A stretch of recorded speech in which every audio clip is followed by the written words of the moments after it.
before.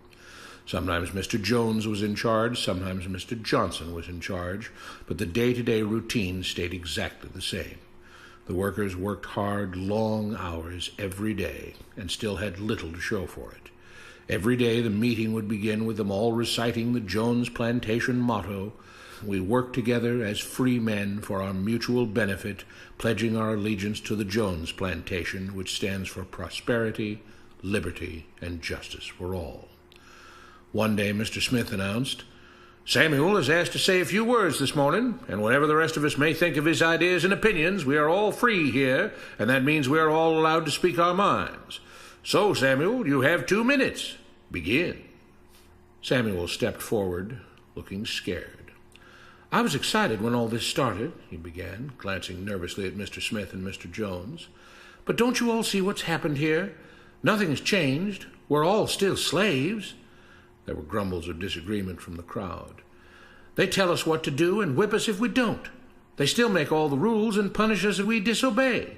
They let us make suggestions and complain about things, but they never really change anything. They let us choose between Mr. Jones and Mr. Johnson, but what's the difference? The situation stays the same. We do all of the work and they take as much as they want and decide how much they'll let us keep. They live in luxury, made rich by the cotton we pick. We do all the work and have to build our own huts, grow our own food, and take care of ourselves. They leave us just enough that we don't revolt or run away. This is not freedom. We're all still slaves. They've only changed the words they use, but nothing else has changed. They say we're all free and equal, but we're not. They command and we obey. That's not freedom. That's not equality. They say we're free to leave, but all that means is that we're free to be someone else's slave. Why should we work or obey the rules? We didn't agree to this. They made the system. They forced it on us. They control and rob us and call it freedom. They've deceived you into thinking that being able to choose which slave master you'll work for is the same as being free. It's not. Open your eyes. If you keep what you produce, they call it stealing.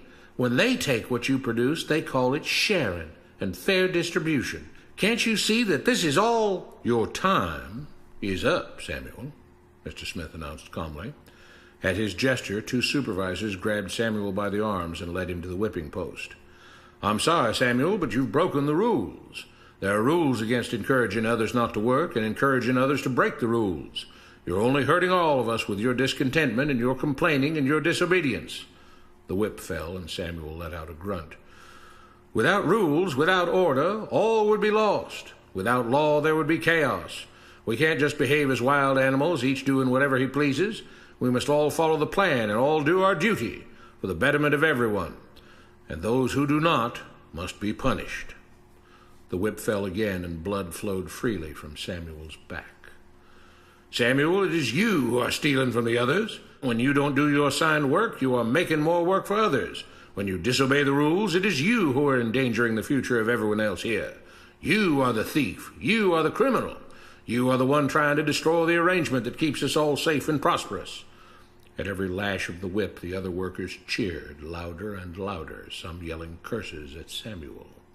"Being spoiled and selfish, you complain about everything, talking as if you're oppressed. But you are the one ruining things. You are the one keeping us from being all we could be. It is your greed and your rebelliousness that is hurting all of us. They all play by the rules," Mr. Smith said, gesturing at the others. "What makes you think that you don't have to? You think you're above the law?" There were loud yells of agreement as the whip fell again. "We must maintain order," Mr. Smith proclaimed, "to make this plantation great, to make it so that we can all be happy and prosperous. To have the society we want, there have to be rules. We all have to contribute our fair share to this great endeavor, and we cannot tolerate actions and attitudes that seek to undermine the amazing things that together as free men we have achieved and will continue to achieve." Mr. Jones was smiling as he gave Mr. Smith a pat on the back. The crowd was cheering so loudly that none of them had noticed that Samuel had died. What you have been taught about government and politics is no more accurate or reasonable than what Mr. Smith taught the slaves. If you're ready to look through the veil of rhetoric and propaganda to see the reality beneath, get a copy of The Most Dangerous Superstition. It will change the way you see the world.